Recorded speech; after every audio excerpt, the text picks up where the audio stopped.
সকাল শুরু করছি খুব উপকারী একটি হার্বাল চা দিয়ে, যেটা শরীর গরম রাখে, ঠান্ডা কাশি কমায় আর এনার্জি বাড়ায়।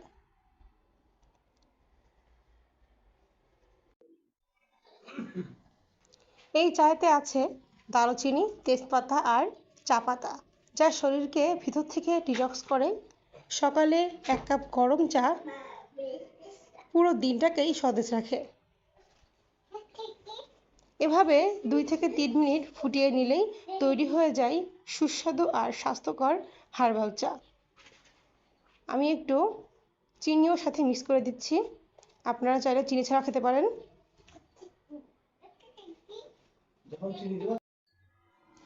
এই সুস্বাদু আর হার্বাল চাটি নিয়মিত খেলেই হজম শক্তি ভালো থাকে, ঠান্ডা কমে, মাথা হালকা রাখে।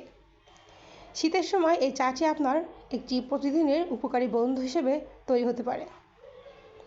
তাই আর দেরি না করেই প্রতিদিন ঝটপট 2 থেকে 3 মিনিটের মধ্যে বানিয়ে ফেলুন হার্বাল চা। স্বাস্থ্য এবং হজম শক্তি বাড়ায় এবং আপনার শরীরটাকে সারাদিন সতেজ এবং প্রফুল্ল রাখে। আসসালামু আলাইকুম। ভিডিওটি ভালো লাগলে একটি লাইক এবং সাবস্ক্রাইব করতে ভুলবেন না।